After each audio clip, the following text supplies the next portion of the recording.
Training and skills development became untrendy in the lost decade of the 1990s, with huge budgetary cuts implemented by UK businesses in an effort to compensate for the recession of the early 90s and then the subsequent high interest rates that followed, coupled with the rapidly shrinking UK manufacturing construction industry. The centuries-old apprenticeship with natural workforce mentoring and coaching culture, which once made us the envy of the world, Great Britain, was all but killed off. Great Britain used to have highly skilled tradesmen, craftsmen, subject matter experts in their specific trade, who developed the young people coming through from school into trades and taught them general life skills. It was part of the company's culture and gave a sense of pride working for the employer.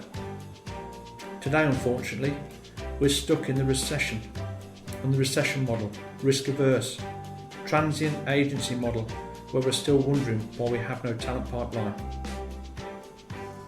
Skills and competency were taught, mentored, coached by these tradesmen in our businesses, natural coaches. Now we try to get people through a tick in the box training certificate to show we've trained them, which at best will cover 10% of learning, leaving a 90% gap void of any real knowledge or little or no coaching. There's no one to provide the skills and competency. Companies just don't have the time.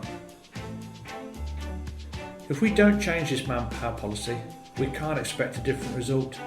It just isn't working. How long before our customers tell us they stop buying our products? Will that push us back towards recession, encourage manufacturing and buying abroad again, outsourcing products and services?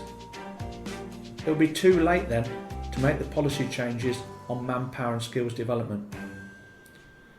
The UK industry has an agency-driven model of poorly trained, unskilled, disengaged and multicultural workers, all with different sets of needs and behaviours and blended cultures, who have no reason to have the core loyalty or sense of belonging we need to the company, other than a wage until the next job comes along. Meanwhile, the country's communities and youth, our economic future, are left with little hope, direction or chance of finding a meaningful and rewarding route to industry other than via employment agencies. This temp agency culture was only ever meant to be a short-term fix with short-term gains. Medium and long-term benefits are non-existent with this model, as we don't train or develop knowledge into this element of our workforce. Due to the sustained growth year on year since 2009, companies who originally used agencies are now left with the strategy or policy they put in place years ago, born out of a nervous economic concern of another recession. Now they have a workforce they haven't properly developed or invested in for almost 10 years, with a lack of expertise, knowledge and strength in the core of their workforce. We've spent a lot of time with a wide range of businesses who have achieved huge success over the last 4 or 5 years, who've invested tens of billions of pounds in product development, engineering, technology developments, products and their buildings without compromise. However, when we're asked to help these companies with the latter, we call it the shiny red apple. High-tech buildings and products that look amazing on the outside, all polished, looking very impressive.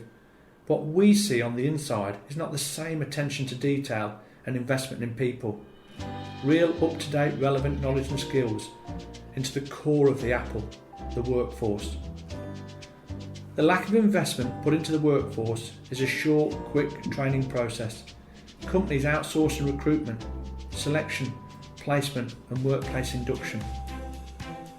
This may be feeding the bank accounts of labour agencies and giving employers a false sense of achievement. But the output and consequence of this policy are there to see in the cost of non-quality, scrap and waste of their products internally and spiralling warranty cost with our customers. But also lost profit opportunity. All these problems create hundreds of hours of rework, rectification, snagging and replacement, all affecting your customers and shareholders, your future investors.